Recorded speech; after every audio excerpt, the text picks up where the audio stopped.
ठीक है बेटा, तो नेक्स्ट टॉपिक आता है हमारा हीमोडायलिसिस, आर्टिफिशियल किडनी। देखो आर्टिफिशियल किडनी की जरूरत कहाँ आ गई, क्यों आ गई? क्या होता है जब हमारी दोनों किडनी बिल्कुल डैमेज हो गई, किडनी क्या हो गई, फेलियर हो गई, किडनी फेलियर हो गया, किडनी वर्क नहीं कर रही है, बिल्कुल किडनी डैमेज हो गई है और वर्क नहीं कर रही है, तो ऐसी कंडीशन में क्या होगा, ब्लड में एक्सक्रीटिव प्रोडक्ट या बेस्ड प्रोडक्टों की अमाउंट बढ़ जाएगा। जैसे यूरिया का अमाउंट बढ़ जाएगा, यूरिया का अमाउंट क्या बन जाएगा, यूरिया का अमाउंट बहुत ज्यादा बढ़ जाएगा। तो इस कंडीशन को क्या बोलते हैं, यूरेमिया। इस कंडीशन को क्या बोलते हैं, यूरेमिया। क्या बोलते हैं बेटा, यूरेमिया। अब एक्चुअली यूरेमिया की जो कंडीशन होती है, यूरिया के साथ साथ क्या होता है, और भी वेस्ट प्रोडक्ट होते हैं, उनकी भी कंसंट्रेशन बढ़ जाती है। अब ये यूरिया की जो कंसंट्रेशन है, ये क्या होती है, बहुत ज्यादा हार्मफुल है बॉडी के लिए, बहुत ज्यादा हार्मफुल है बॉडी के लिए। तो इसको मतलब ब्लड से बाहर निकालना, एक्सक्रीट आउट करना बहुत आवश्यक है, बहुत ज्यादा आवश्यक है। तो इसे एक्सक्रीट आउट करने के लिए हम किसका यूज करते हैं, टेम्परेरी रूप से आर्टिफिशियल किडनी का। किसका, आर्टिफिशियल किडनी का। इसे हम क्या बोलते हैं, हीमोडायलिसिस भी कहते हैं। क्या बोलते हैं, हीमोडायलिसिस। और ये इस मशीन को बोलते हैं डायलिसिस मशीन। क्या बोलते हैं बेटा, डायलिसिस मशीन। ठीक है, एक्चुअली ये टेम्परेरी ट्रीटमेंट है, परमानेंट ट्रीटमेंट किडनी ट्रांसप्लांटेशन है, जो इस टॉपिक के बाद हम आपको डिस्कस करेंगे। ठीक है, तो देखो ये डायलिसिस मशीन 3 चैम्बरों की बनी होती है। फर्स्ट कूलिंग चैम्बर, फर्स्ट क्या होता है, कूलिंग चैम्बर। सेकंड जो ये बड़ा वाला चैम्बर, इसको डायलिसिस चैम्बर बोलते हैं। और थर्ड क्या बोलते हैं, हीटिंग चैम्बर। क्या बोलते हैं बेटा, हीटिंग चैम्बर। तो देखो ये यहाँ से हम किसी भी आर्टरी से, कोई भी बड़ी आर्टरी से, ठीक है, जनरली रेडियल आर्टरी से, किससे बच्चा, रेडियल आर्टरी से क्या करते हैं, धीरे धीरे ब्लड को किसमें फिल करते हैं, कूलिंग चैम्बर में। किसमें फिल करते हैं, कूलिंग चैम्बर में। और फिर कूलिंग चैम्बर में फिल करके इसको ठंडा किया जाता है। कहाँ तक, 0 डिग्री सेंटीग्रेड तक। कहाँ तक बेटा, 0 डिग्री सेंटीग्रेड तक। और इसमें क्या मिलाया जाता है, हेपेरिन। क्या मिलाया जाता है, हेपेरिन। इसके बाद ब्लड को, ये जो ब्लू कलर की ट्यूब दिख रही है, इस ट्यूब में पंप किया जाता है। इस ट्यूब में क्या किया जाता है, पंप किया जाता है। और ये ट्यूब किसकी बनी होती है, सेलोफेन की मेम्ब्रेन की बनी होती है। सेलोफेन मेम्ब्रेन की बनी होती है। किसकी बनी होती है, सेलोफेन मेम्ब्रेन की बनी होती है। तो देखो ये सेलोफेन मेम्ब्रेन होती क्या है, ये सेलोफेन मेम्ब्रेन जो होती है, ये सिलेक्टिवली परमेबल मेम्ब्रेन होती है। सेलेक्टिवली परमेबल मेम्ब्रेन होती है। ठीक है, ये मेम्ब्रेन क्या होती है, जो स्मॉल पार्टिकल्स हैं या स्मॉल सब्सटेंसेस हैं, उनके लिए क्या होती है, परमेबल होती है। तो परमेबल को स्मॉल साइज सब्सटेंस। ठीक है, स्मॉल साइज सब्सटेंस में क्या हो गया, आयंस हो गए हमारे, ठीक है, और क्या हो गए, यूरिया हो गया, यूरिक एसिड हो गया, और अदर वेस्ट प्रोडक्ट हो गए। ठीक है, और इम्परमेबल कितने किसके लिए होती है,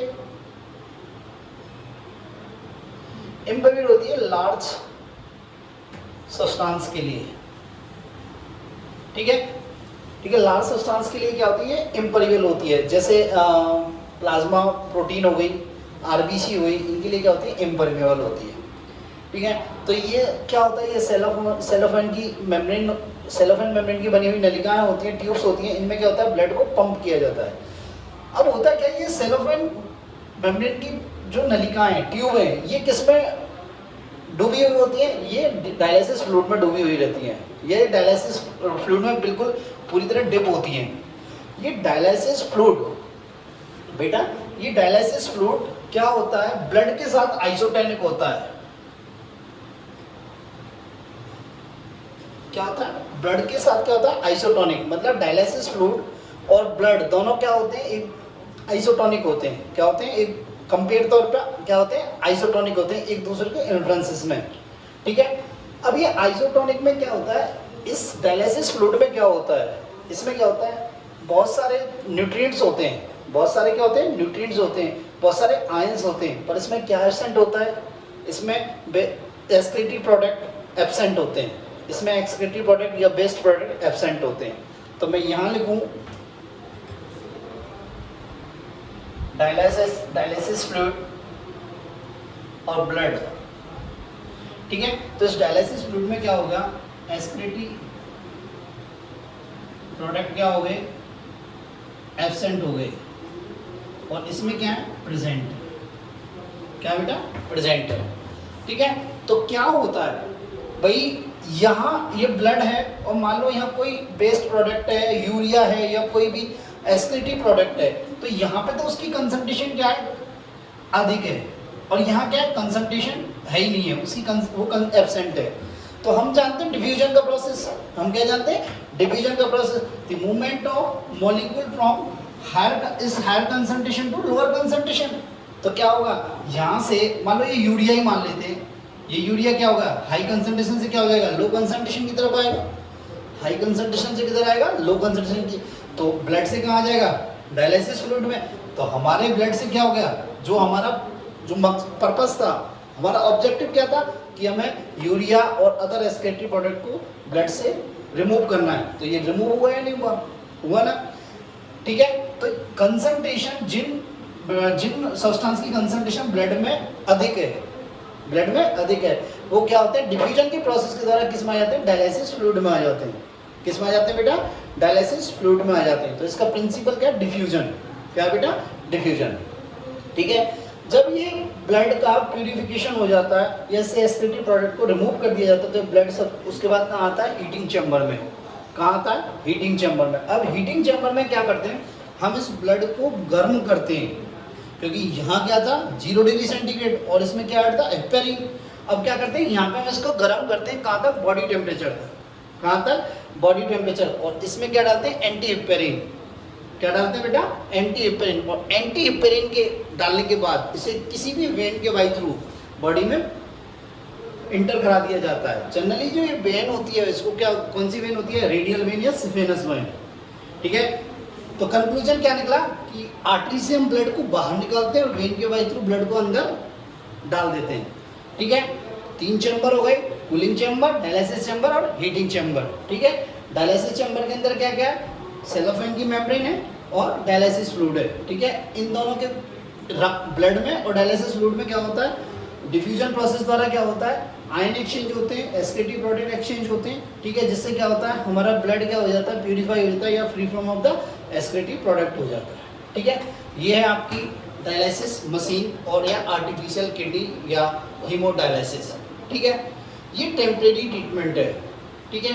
अब परमानेंट ट्रीटमेंट क्या है, मान लो किसी की किडनी बिल्कुल फेलियर हो गई, बिल्कुल खराब हो गई है, तो ऐसी कंडीशन में क्या होता है, हमें जो डिजीज या इंजर्ड किडनी है उनको हटा के क्या करता है, किसी हेल्दी किडनी को मतलब उस injured kidney replace by healthy kidney. ठीक है। तो देखते हैं हेल्दी किडनी का ट्रांसप्लांटेशन। नेक्स्ट आता है किडनी ट्रांसप्लांटेशन। किडनी ट्रांसप्लांटेशन हम कब करते हैं, जब किडनी पूरी तरह फेल हो जाती है, दोनों किडनी बिल्कुल काम नहीं करती हैं, बिल्कुल फेल हैं, फेल्योर है। ठीक है। तो इस कंडीशन में क्या होगा, यूरिया की कंसंट्रेशन बनेगी, बढ़ेगी, अदर सब्सटेंस की कंसंट्रेशन बढ़ेगी। अब जब ये बढ़ेंगे तो बॉडी के लिए हार्मफुल इफेक्ट होगा। क्या होगा, हार्मफुल इफेक्ट होगा। अब यूरिया की कंसंट्रेशन ज़्यादा बढ़ गई और वो कम नहीं, हमने बॉडी से एक्सक्रीट आउट किया, तो डेथ भी हो सकती है। तो नेक्स्ट आता है किडनी ट्रांसप्लांटेशन।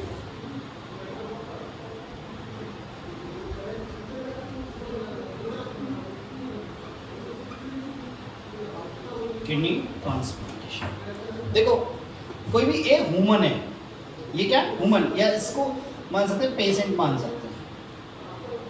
ठीक है। और B normal patient, normal human है, नॉर्मल है। ठीक है। मान लो इसकी किडनी, बोथ किडनी फेलियर हो गई, बोथ किडनी फेलियर है, काम करना बंद बिल्कुल। तो इसमें क्या होगा, एक्सक्रीटरी प्रोडक्ट की कंसंट्रेशन क्या हो जाएगी, बढ़ जाएगी। ठीक है। अब क्या होते, क्यों, क्योंकि इसकी दोनों किडनी क्या हो गई, फेल हो गई। अब हम क्या करें, यदि इन डिजीज किडनियों को इस पर्सन की एक किसी भी किडनी से रिप्लेस कर दें, इसमें 2 किडनी है, इसमें क्या है, 2 किडनी है। अब हम क्या करें, मान लो हमें कोई ऐसा डोनर मिल जाता है जो किडनी डोनेट करने के लिए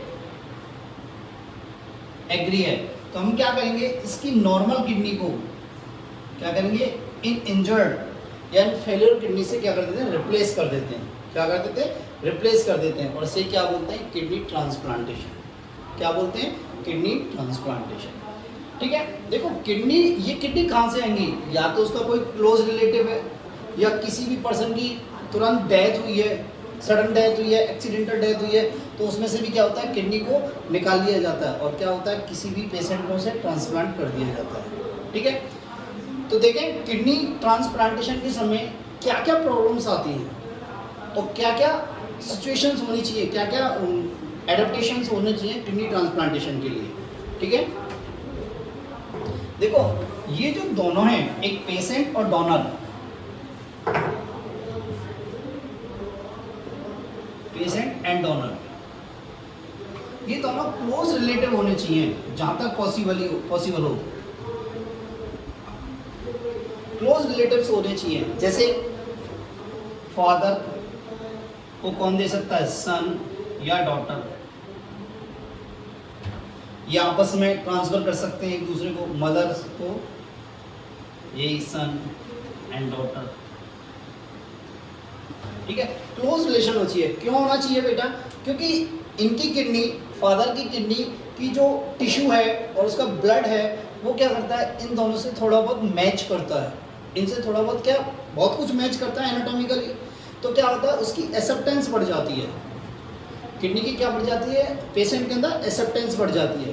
देखो होता क्या है, मान लो एक किडनी ट्रांसप्लांट की हमने, एक किडनी ट्रांसप्लांट की पेशेंट में, एक पेशेंट है उसमें हेल्दी किडनी ट्रांसप्लांट की। अब होगा क्या, इस पेशेंट का इम्यून सिस्टम एक्टिव होगा,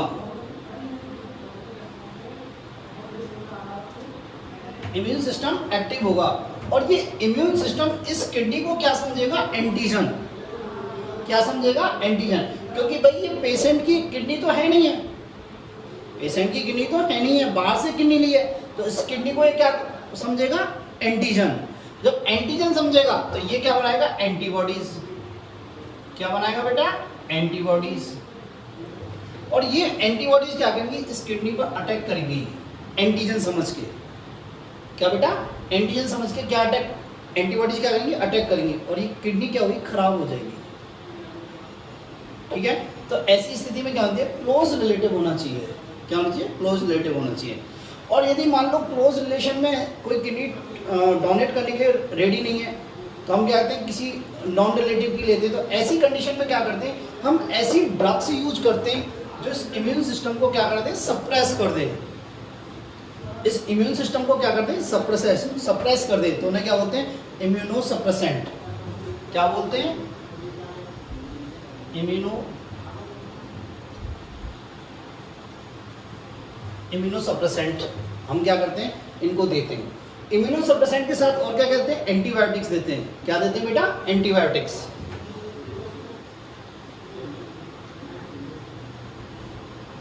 ठीक है, तो क्या होगा, जब इम्यून सिस्टम सप्रेस हो जाएगा तो एंटीबॉडीज की फॉर्मेशन नहीं होगी। जब एंटीबॉडीज की फॉर्मेशन नहीं होगी तो जो हेल्दी किडनी हमने ट्रांसप्लांट की है उसे क्या होगा, उस पर अटैक नहीं होगा, उस पर अटैक नहीं होगा। तो ये बॉडी, इस पेशेंट की बॉडी धीरे धीरे उस किडनी को क्या कर लेगी, एक्सेप्ट कर लेगी। क्या कर लेगी, उसको एक्सेप्ट कर लेगी। ठीक है, उसके बाद क्या होता है, अब आप सोच रहे होंगे सर इम्यून सिस्टम को हमने सप्रेस कर दिया तो बहुत सारे इन्फेक्शन हो सकते हैं, बहुत सारे इन्फेक्शन हो सकते हैं। तो इन इन्फेक्शन से बचने के लिए क्या दी जाती है, एंटीबायोटिक्स दी जाती है। क्या दी जाती है बेटा, एंटीबायोटिक्स। तो ये हुआ आपका किडनी ट्रांसप्लांटेशन। क्या हुआ बेटा, किडनी ट्रांसप्लांटेशन। नेक्स्ट आता है disease related to excretory system और किडनी।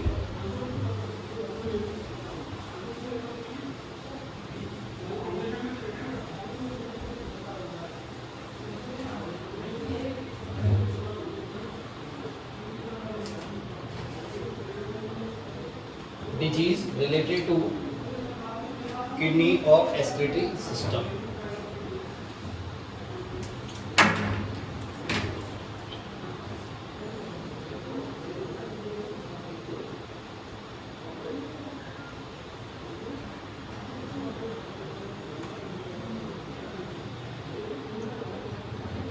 देखो किडनी नॉर्मल किडनी है तो उसका फंक्शन क्या है, यूरिन का फॉर्मेशन करना और एक्सक्रीटरी प्रोडक्ट को हमारी बॉडी से एक्सक्रीट आउट करना।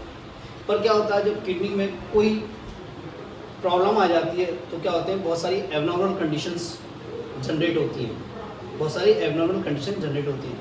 तो बहुत सारी एबनॉर्मल कंडीशन है, आप एक एक करके कंडीशंस देखेंगे, ठीक है। पहला आता है यूरेमिया।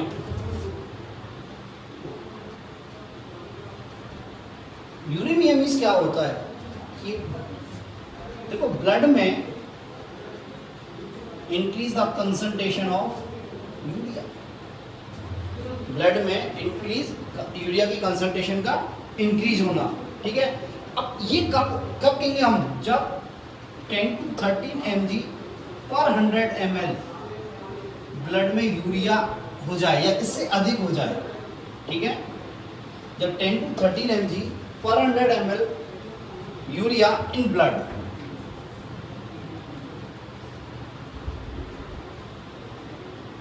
से ज्यादा कंसंट्रेशन हो जाए तो इसी कंडीशन क्या होते हैं, यूरेमिया। तो देखो बेटा यूरेमिया कंडीशन कैसे हो सकती है, किडनी फेलियर कंडीशन में यूरेमिया की कंसंट्रेशन क्या हो सकती है, बढ़ सकती है, ठीक है। तो ये कंडीशन क्या कहलाती है, यूरेमिया।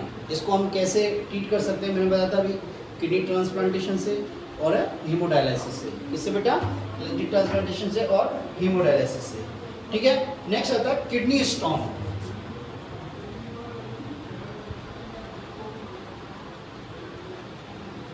देखो ये किडनी है, ये यूरेटर है, और ये क्या है, ये जो अंदर का अंदर पार्ट है ये कैसा है, funnel like, wide funnel like है, कैसा है, funnel like, wider and funnel like, ठीक है। तो इसे क्या बोलते हैं, रीनल पेल्विस। क्या बोलते हैं बेटा, रीनल पेल्विस। तो क्या होता है, इस रीनल पेल्विस में बहुत सारे कुछ क्रिस्टल्स फॉर्मेशन हो जाता है। क्या होता है, क्रिस्टल फॉर्मेशन हो जाता है यहाँ पे, और ये क्रिस्टल फॉर्मेशन से कारण क्या होता है, मैच्योरेशन में प्रॉब्लम आती है। कैसे आती है, मैच्योरेशन में प्रॉब्लम आती है, ठीक है। अब ये क्रिस्टल किसके होते हैं, ये क्रिस्टल होते हैं यूरिक एसिड के हो सकते हैं। किसके हो सकते हैं बेटा, यूरिक एसिड के क्रिस्टल हो सकते हैं, ठीक है। ये कैल्शियम ऑक्जेलेट के हो सकते हैं, ठीक है, और ये कैल्शियम फॉस्फेट के हो सकते हैं, कैल्शियम ऑक्जेलेट के हो सकते हैं, फॉस्फेट के हो सकते हैं, किसके हो सकते हैं, फॉस्फेट के। तो किडनी स्टोन क्या है, रीनल पेल्विस में क्या बन जाते हैं, स्टोन्स बन जाते हैं, क्या बन जाते हैं, क्रिस्टल बन जाते हैं। और ये क्रिस्टल किसके होते हैं, यूरिक एसिड के या कैल्शियम ऑक्जेलेट के या फॉस्फेट के होते हैं। तो इससे क्या होता है, मैच्योरेशन में प्रॉब्लम आती है और पेन होता है। क्या होता है बेटा, पेन होता है। नेक्स्ट आता है नेफ्राइटिस। एक्चुअली ये डिजीज होती है, एक एक नंबर में पूछी जा सकती है आरबीसी में, आरबीएससी में, ठीक है। नेक्स्ट होता है नेफ्राइटिस या ब्राइट डिजीज।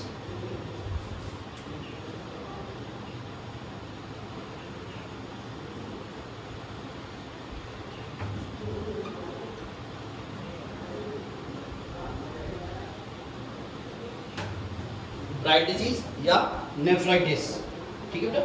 देखो नेफ्राइटिस क्या होता है, इसमें क्या होता है बेटा, जो ग्लोमेरुलस होता है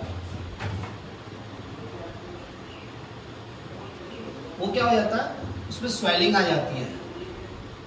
क्या हो जाती है, स्वेलिंग आ जाती है। और जो कैपिलरी है, ग्लोमेरुलस की कैपिलरी है, उनकी परमेबिलिटी बढ़ जाती है।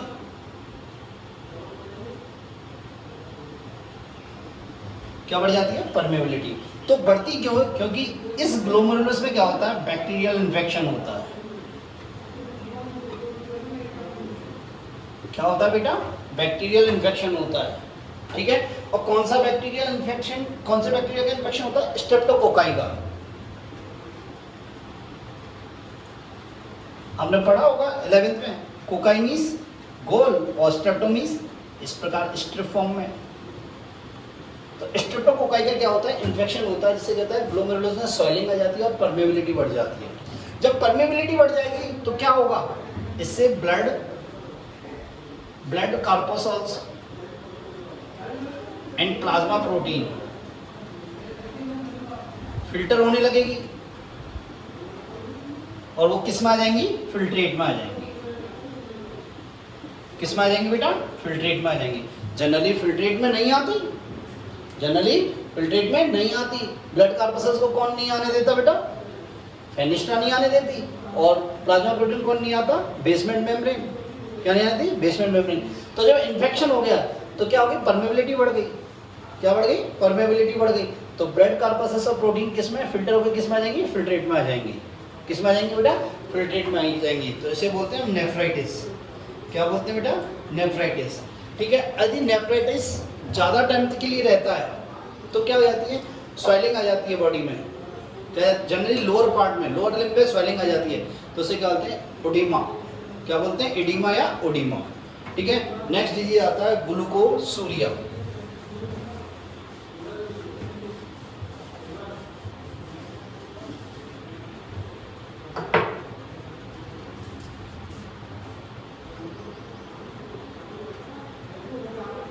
देखो ग्लूकोसूरिया मतलब presence of glucose in urine.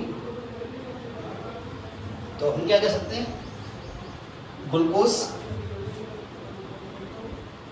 Presence of glucose in urine. ठीक है, इसको बोलते हैं ग्लूकोसूरिया। होता क्या है बेटा, जो ग्लूकोज होता है इसको क्या होता है, जितना भी ग्लूकोज होता है उसका रीअब्जॉर्प्शन हो जाता है। क्या हो जाता है, रीअब्जॉर्प्शन हो जाता है। और क्या करता है, ब्लड से ये ग्लूकोज सेल के द्वारा अपटेक कर लिया जाता है under the influences of insulin hormone. क्या बेटा, under the influences of insulin hormone. अब आपको पता है इंसुलिन हार्मोन कहाँ से सीक्रेट होता है, इंसुलिन हार्मोन सीक्रेट होता है पेनक्रियास से। कहाँ से, पेनक्रियास से। पेनक्रियास में दो भाग होते हैं, एक्सोक्राइन भाग 99% और एंडोक्राइन भाग 1%।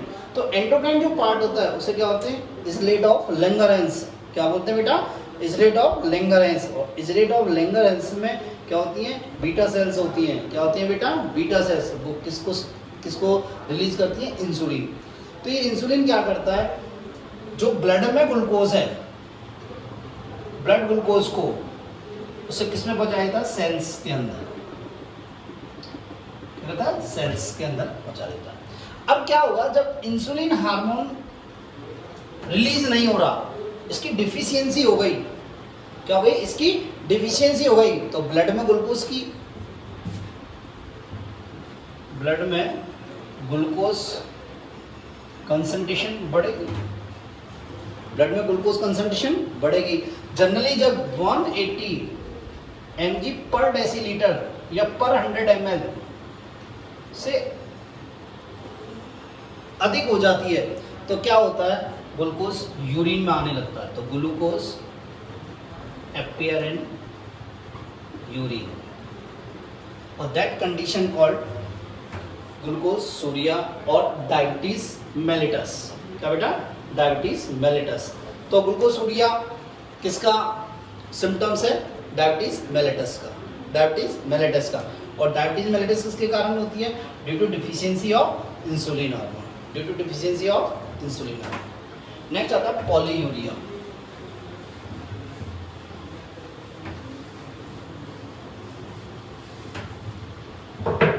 क्या आता है बेटा, पॉलीयूरिया।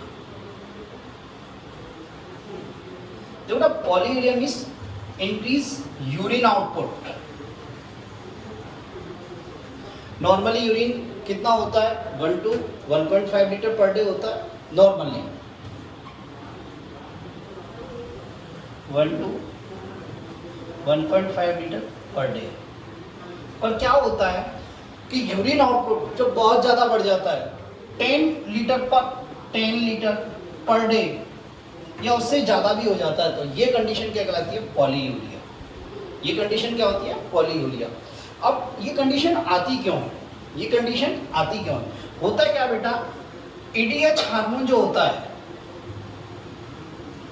EDH हार्मोन कहाँ से रिलीज होता है, पोस्टीरियर पिट्यूटरी से। सिंथेसाइज कहाँ होता है, हाइपोथैलेमस में। कहाँ सिंथेसाइज होता है, हाइपोथैलेमस में।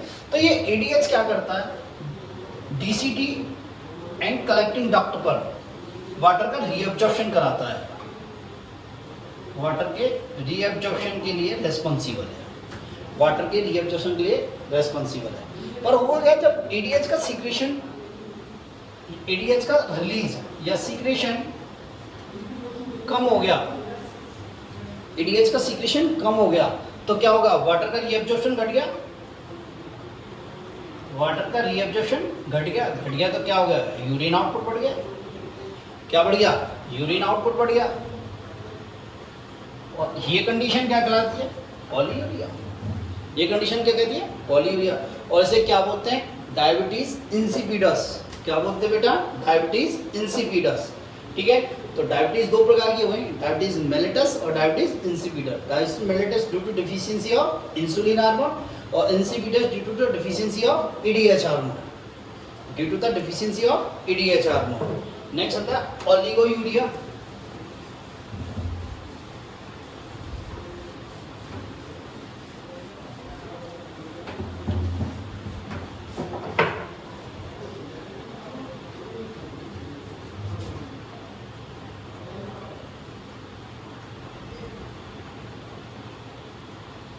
Oliguria means decrease the urine output, decrease the urine output। बहुत सारी कंडीशंस ऐसी होती हैं जिनमें यूरिन आउटपुट डिक्रीज हो जाता है। देखो डिहाइड्रेशन के समय, डिहाइड्रेशन हो गया, बॉडी के अंदर क्या हो गया, वाटर की डिफिशियंसी हो गई, तो यूरिन आउटपुट डिक्रीज हो जाएगा, यूरिन आउटपुट डिक्रीज हो जाएगा। Anuria means absence of urine, urine absence होगा, यूरिन का फॉर्मेशन ही नहीं हो रहा है। ठीक है, नेक्स्ट और बहुत सारे ऐसे छोटे छोटे टर्म्स हैं। ठीक है, एक वर्ड आती, एक डिजीज आती है एल्केप्टोनूरिया। क्या आती है बेटा, एल्केप्टोनूरिया।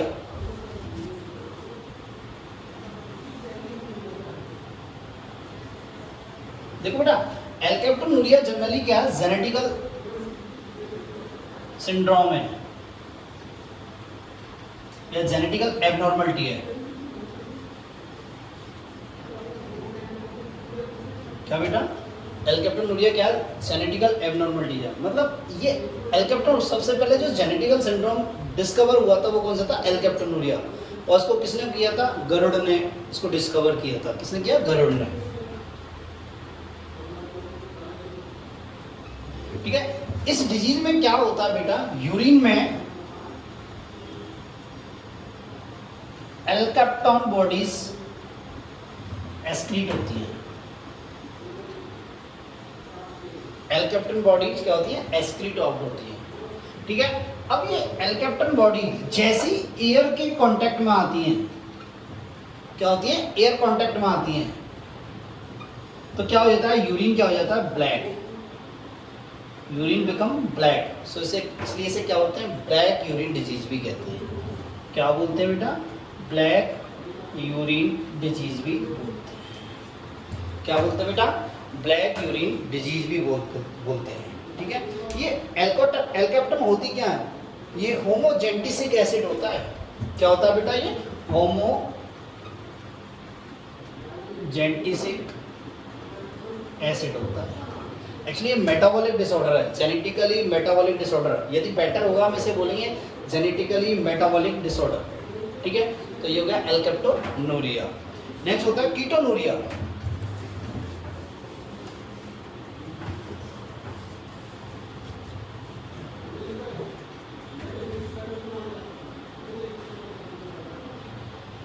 कीटोनूरिया क्या होता है बेटा, होता क्या है, जब फैट का या लिपिड का इनकम्प्लीट ऑक्सीडेशन होता है।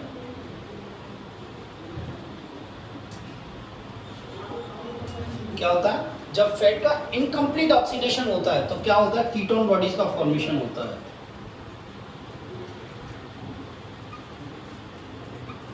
क्या होता है, कीटोन बॉडीज का फॉर्मेशन होता है, जैसे एसीटोन, एसिटिक एसिड। ये कीटोन बॉडीज क्या होती हैं, उसके बाद क्या होती है, यूरिन में एक्सक्रीट आउट होती है।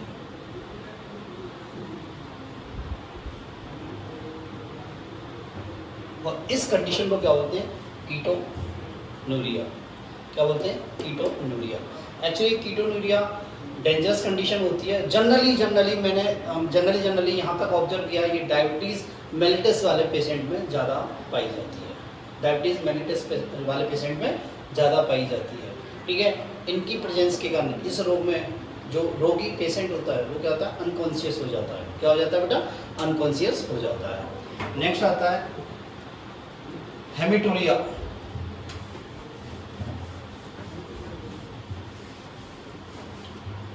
क्या आता है बेटा, हेमीटूरिया।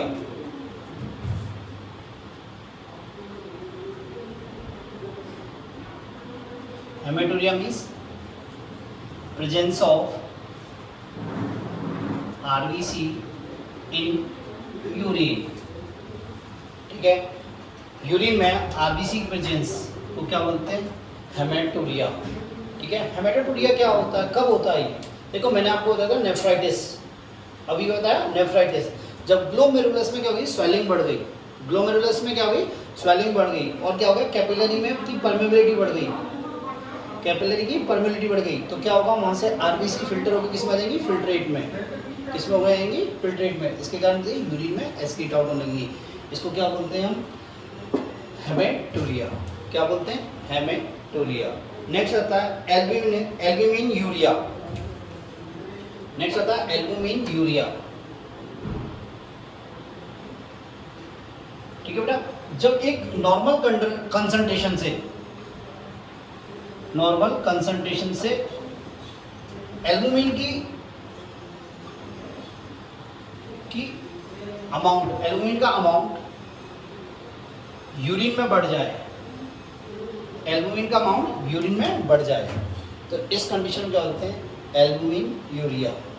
क्या बोलते हैं, एल्ब्यूमिन यूरिया। देखो एल्ब्यूमिन नॉर्मल कंडीशन में पाया जाता है, नॉर्मल कंडीशन में पाया जाता है, पर एक नॉर्मल कंडीशन के बाद भी उसमें और ज़्यादा पाया जा रहा है, तो उसे बोलते हैं एल्ब्यूमिन यूरिया। एक होता है ऐसे ही प्रोटीनो यूरिया। क्या सेम कंडीशन यही है कि यूरिन में प्रोटीन की कंसंट्रेशन होती है, यूरिन में प्रोटीन की थोड़ी बहुत कंसंट्रेशन होती है, पर जब प्रोटीन की कंसंट्रेशन नॉर्मल कंसंट्रेशन से ज़्यादा हो जाए तो उसे बोलते हैं प्रोटीन यूरिया। क्या बोलते हैं, प्रोटीनो यूरिया या प्रोटीन यूरिया, ठीक है। एक आता है पायूरिया।